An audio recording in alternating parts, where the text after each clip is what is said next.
got up this morning, actually didn't, but I really didn't get much sleep. I was making breakfast and I was thinking of everybody here, thinking of how they were going through the same motions I was. The daily routine, getting the kids wherever they have to go and sending them off. Special day, got to get out of pressed soup. And I thought of all this and my mind just kept wandering back to the daily event that I tried to prepare for.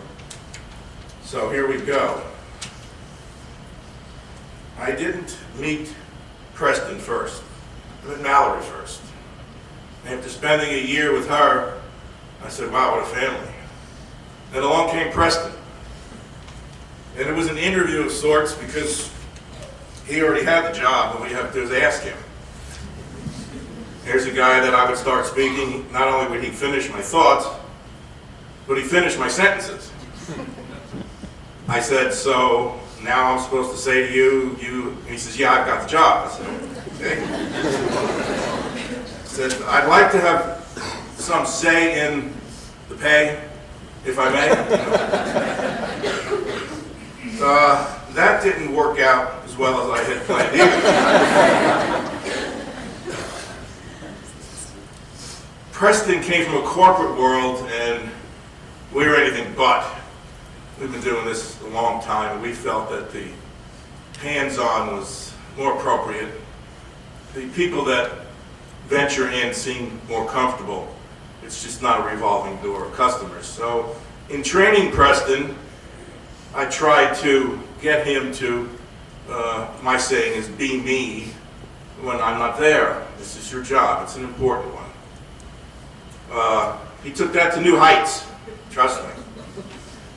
He touched so many people that I thought it was an amazing skill that he had.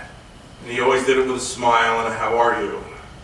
When we had a problem here and there with unruly whatever, he would always say, now.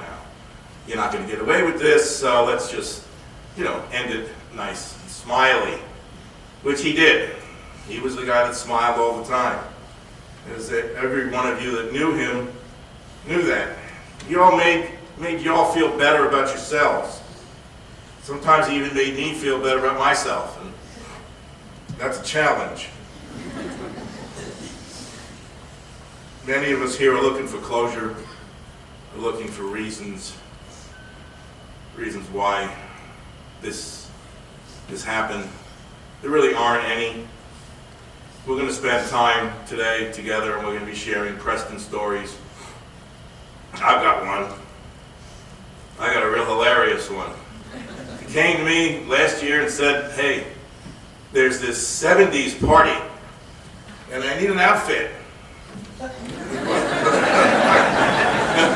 Hey, I'm 65 years old.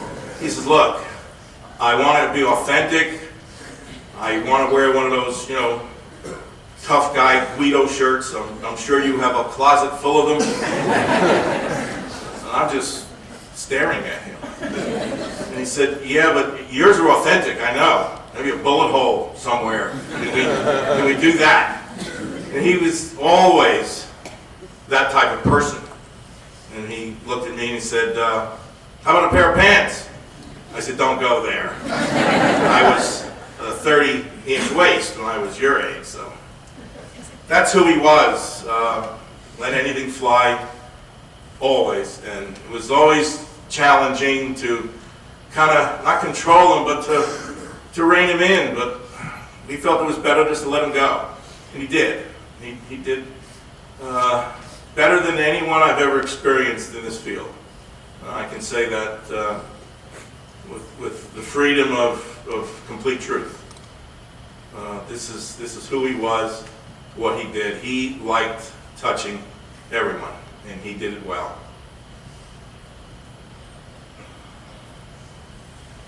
I have 4 children. I have 8 grandchildren. There's a new one. He's new. He's 2, so you forgive me. fact, he and Maddox were born just A month apart. a month apart.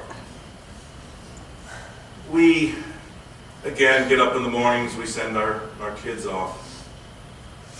And we try to send them off with a good wish, a smile, and keep them safe. You know, we train them, we push them, we steer them, we guide them. Sometimes we have to hold them back a little, not to let them get too far ahead. There's only so much control we have. They are who they are. We try to instill some of us in them. They get most of the good. We try not to give them the bad. It goes on and on. And as you know, when I pass, all I want to be is the topic of conversation at the dinner table. Like right now, my father is the topic of conversation at the dinner table. It's important that this is the way we live our lives. We don't live them through our children. We try to live them with them as we're pushing them off, sometimes reluctantly. But I found that this is the only way that it works. You can't, if you get too close, you know, to the fire, you can get burned. But we want to be proud of everything that they do, and every day that they're with us. Preston lived a lot of years in those few because of the person he was. And I think that some of us, even of the older ages, are still trying to catch up to the amount of life that he squeezed into his short life. I, for one, am going to miss him. And I think there's a lot of people in here that also will miss him. And I really think I've said enough. So. But he's a guy you can't replace. You just remember him. That's all. Thank you for listening. Oh, you did well. Thank you. Amanda? What Steve said a moment ago reminded me of a saying my father used to give us when we were kids. I'm from a family of 12. I'm third in the litter. And he said, I like me best when I'm with you. And I think everybody must feel that way about Preston. You can just look around the room and see how many young men and women are here, and some old people like Steve are here.